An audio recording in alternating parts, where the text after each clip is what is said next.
Why is it that one person's brain sparkles with genius, another person's brain sparkles with pain and suffering and tension and stress and whatever else? So is it a question of higher intelligence? Is it a question of some magical influence from somewhere?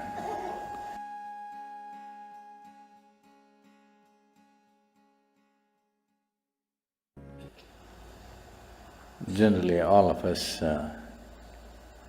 have about the same sized skull.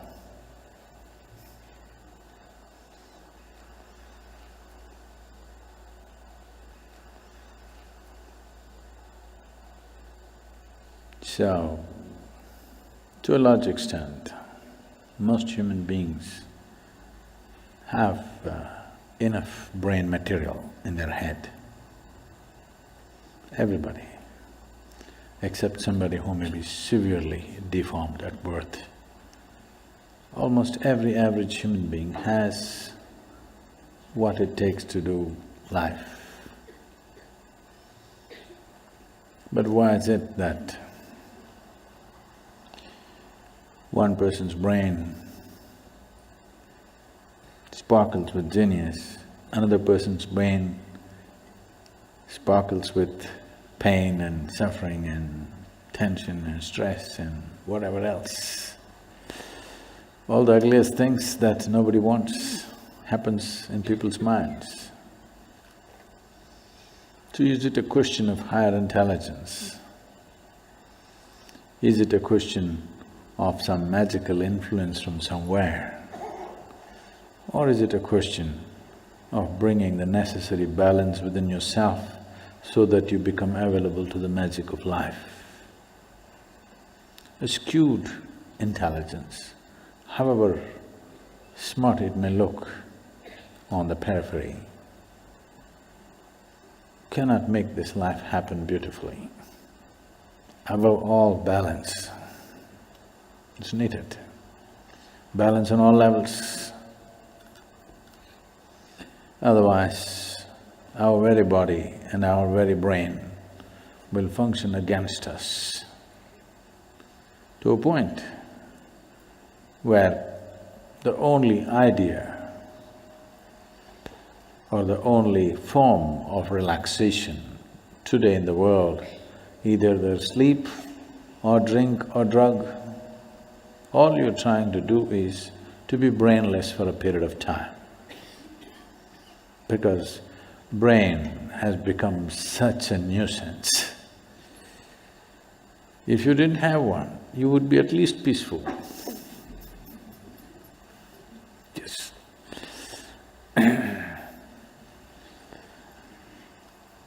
What took millions of years of evolution to achieve, today has become a nuisance.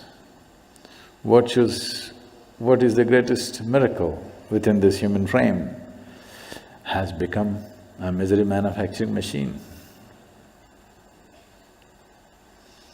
There are many aspects to it, I don't want to make it too simplistic, but above all, the most important thing is balance or lack of balance.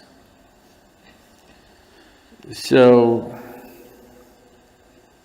this human mechanism, which is the most sophisticated instrument on the planet, if you do not pay enough attention to it, if it turns against you, there is nothing here in the world which can save you because nothing is more sophisticated than this one. Because this is of the highest level of evolution and sophistication. If this turns against you, nobody can save you, I want you to know this. So if this should not turn against you, to know the entirety of what this is, it'll take a certain level of attention. But to bring balance to this doesn't take too much.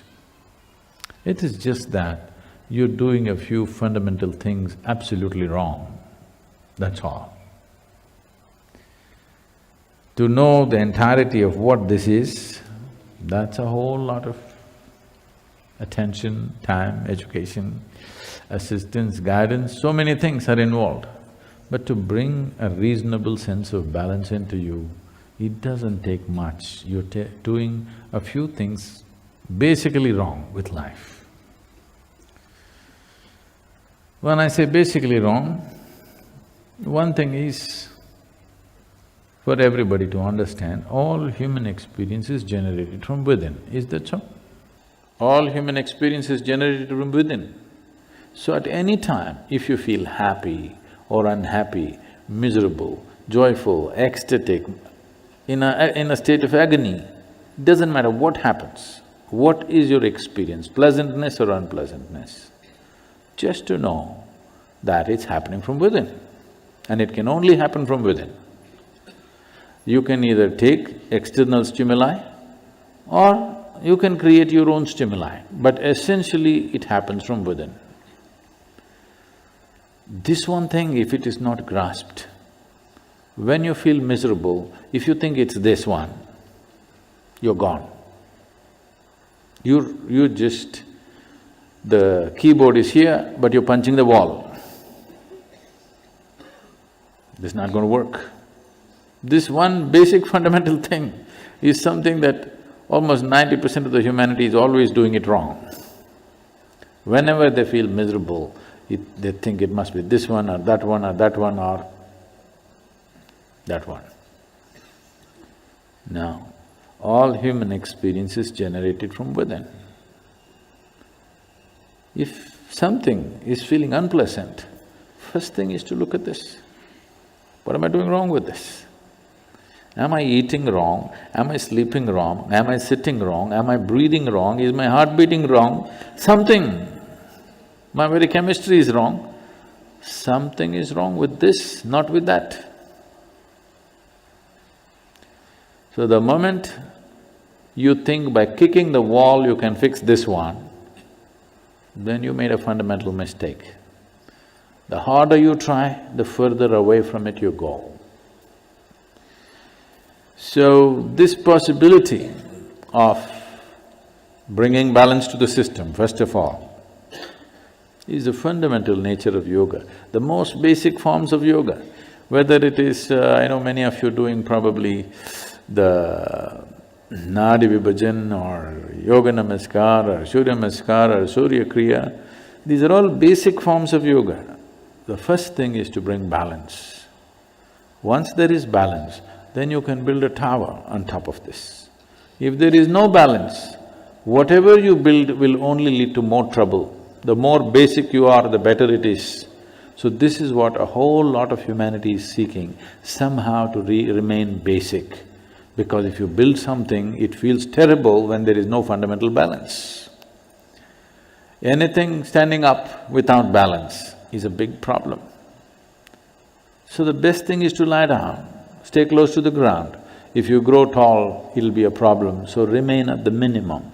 A whole lot of humanity has reduced themselves to a minimal possible thing in their life. If I don't get into trouble, that's good enough. A whole lot of humanity. This is a serious waste of evolutionary work.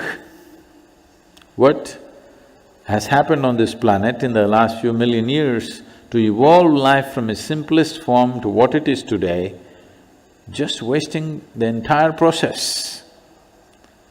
And Mother Earth is not going to let you get away with it. You will pay the price. If you try to make life go backwards, it will make sure you pay the price. So instead of trying to do this, that, so many things, first thing is to do something to bring balance. First step is just this, that everything that I generate from within me in the form of experience, sensations, painful, pleasant, wonderful, horrible, whatever I go through is essentially generated from within me and nobody else but me. Others may help, you know. Others help. If you're miserable, some people will fuel it and help. If you're joyful, some people will fuel that and help. There are different types of people around us. They assist you as they know their life. But essentially, it is your making. This is the fundamental aspect of yoga. The first teaching that came out was that it is your karma. That means it's your making. Your life and the experience of your life is entirely your making. If this one thing doesn't sink into you absolutely, you will not make the necessary changes.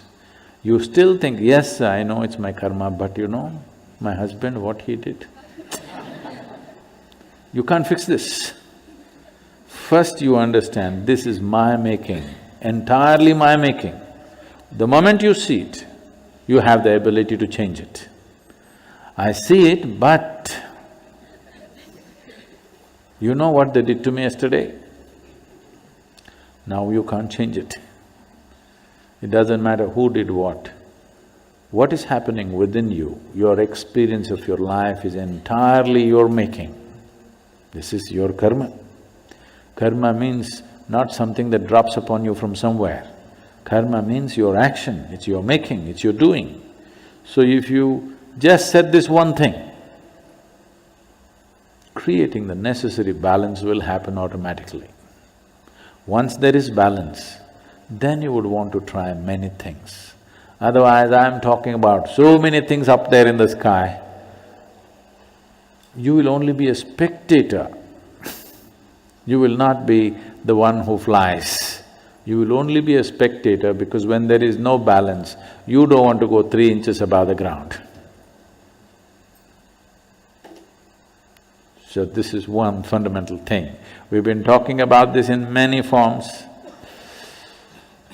But if you want to make the full scope, if you want to make use of the full scope of this body and this brain, of this human possibility, of this consciousness that we refer to as human being, then first thing is this, that you understand and fix it within you absolutely that the quality of my life is entirely my making and nobody else and nobody else.